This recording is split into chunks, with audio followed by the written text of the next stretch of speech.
All right, we're continuing on talking about astronomical sites.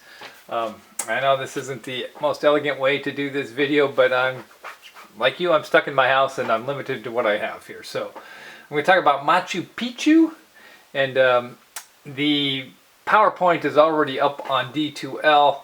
This one is just going to be the PowerPoint, but you're going to hear my narration. Now, I'm not going to be able to write things down, so you got to pay very close attention and listen to what I say, because you're still expected to know that stuff.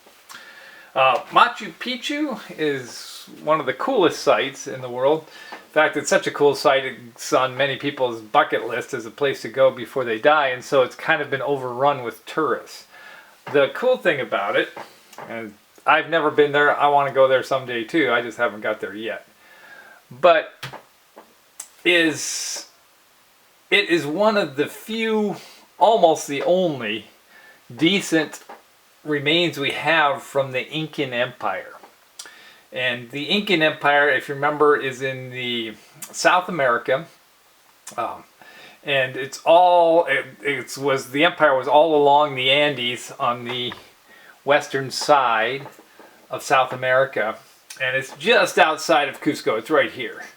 Okay, and so this is the Pacific Ocean right here. The mountains are right on this side here. Up here you have Chile down here, and then you have Peru up here, and this is in Peru. So here it is looking as a satellite view. Now you really don't get the feel for it here, but this is it right here. This is straight up very high. But you see this winding, it is on top of a ridge. So there's a valley here with a river in the bottom, and then on top of the ridge is this ancient ruin here. And to get there, you have to take this drive, cross the river, and wind your way up here. This is the visitor center. This is the ruins right here. All right, this is a better view. This is what it looks like from one of the surrounding peaks. Okay? And the interesting thing about this, and the reason that we still have it, is because most of the Incan stuff was destroyed when the Jesuit priests came and converted everybody to Catholicism. Back in the 16, 17, 1800s, they sent lots of priests, which is why South America is very strongly Catholic right now, and why it's Spanish influences, because they were the ones that sent there, and that's why they speak Spanish, except for Brazil, which speaks Portuguese. But the reason this one was hidden back here is even at the time when the Incans were met by settlers coming from there in the 1600s, they didn't know about it. The Incans only used it for a little while, so they had forgotten about it too. There was a guy that was searching for it, and he, let me see, I get through the details here, it was discovered by Hiram Bingham III in 1912. He was going up the Andes, and he happened to come across this site. And he was totally amazed because none of the other sites had much left. And this was still pretty well preserved. Now, it didn't look at all like this when Hiram showed up, because it had been this way for roughly 400 years. We think this was in use, or we know this was built for Emperor Pachacuti from 1438 to 1472, and they think it was used only for about 100 years, and then it was abandoned, and there was nobody living there. So by the 1500s, they had forgotten about it too. And you can see it's very cool. There are many houses down here. These are all terraced out of the hillside to grow crops. Okay?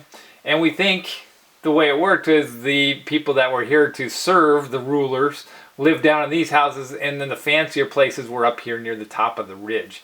And those are some of the buildings we're going to look at up there. This is the visitor center where people can come visit it. They have several 100,000 people a year, and they're worried about it because all the people walking through there is causing a lot of erosion on this place. All right.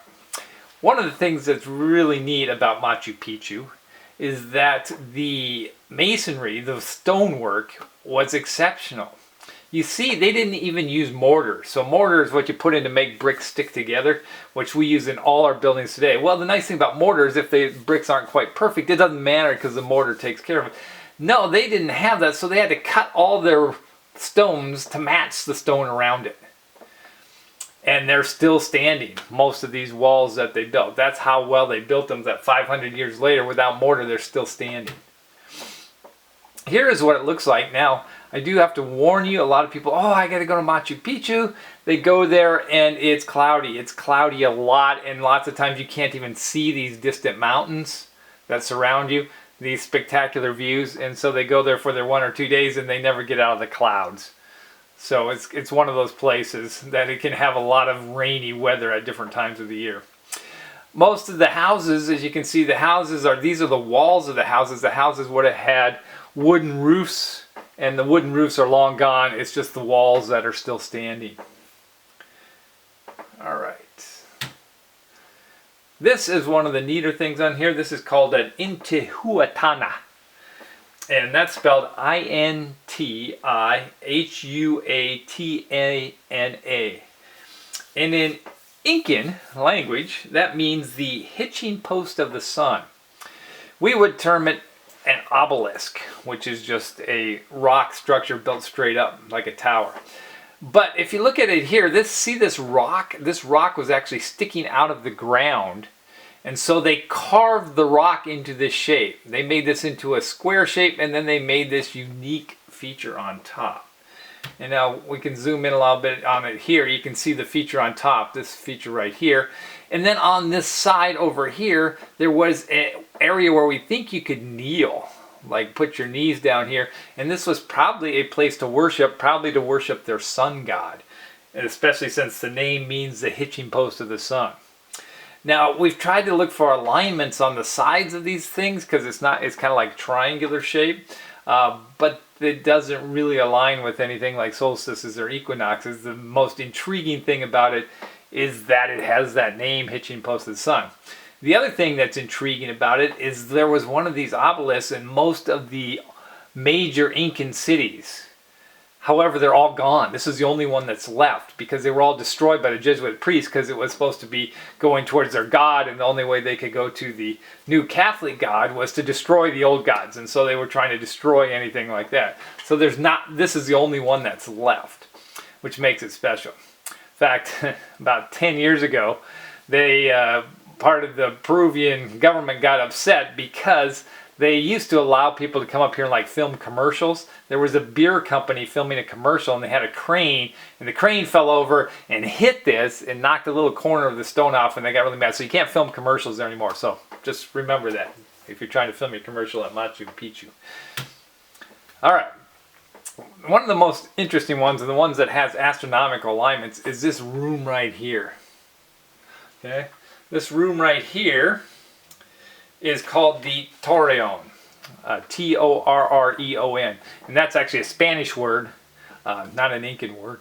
But the room is interesting. You notice how it's curved like this. All the other rooms have nice square, rectangular shapes like we're used to, 90-degree angles. But this one has a curve in it. Not only that, it was built about a rock that was already in there, and there's special windows inside it. And so what we look at is, well, why would you make it like that? And is there anything special about the alignments with the windows? Yeah. So here it is. We're looking up now. Remember, it's very up and down. So there's a lot of vertical stuff. These steps right here were carved in by the Incan people. And you can see that they carved the steps in.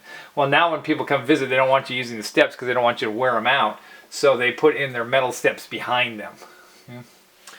And notice it was carved directly out of the rock. They didn't bring in rocks and build the steps. They just carved the rock into steps. All right.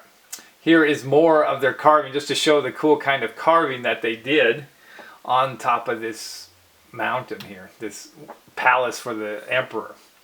All right, if you look here, there's a rock in here. It's kind of a big, long rock. There's a window that lines up with the rock. And then there's several smaller windows around the outside. The whole thing curves around. This would have been covered and had a roof on it at the time. But we think this has astronomical alignments. Let me show you the astronomical alignments. So the astronomical alignments are, if you are in here, the one that we like the most right here is alignment number 1 here. So if you're standing in the middle of this rock, looking through the big window right here, this is all big window here, but this is one we saw in the last picture. This aligns with the rising of the Pleiades. Okay? And that is also very close to the June solstice sunrise. But you remember, the June solstice sunrise for them is the winter solstice, because they're in the southern hemisphere and they're at a latitude of 13 degrees south. So it's opposite to us. So they're having winter when we're having summer. So this one is very cool. It lines up with the Pleiades, and it also lines up with the June solstice, or what we would call the summer solstice sunrise for us, but it's the winter solstice sunrise for them.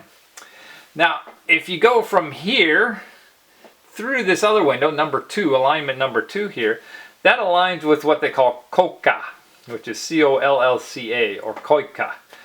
And that is actually a constellation that the Incans had, which is the last 5 stars in the tail of Scorpio. They didn't see it as the Scorpion. They called it their own constellation, which was Coco.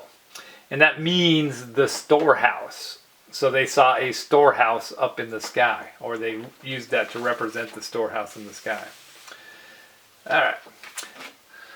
So that is the only ones that have significant meaning. There's other ones, and people try to make alignments with the mountains around, but they're kind of questionable. So these are the only ones you have to know for this class. All right, and that's Machu Picchu, and I hope someday to get to Machu Picchu, and I haven't got there yet.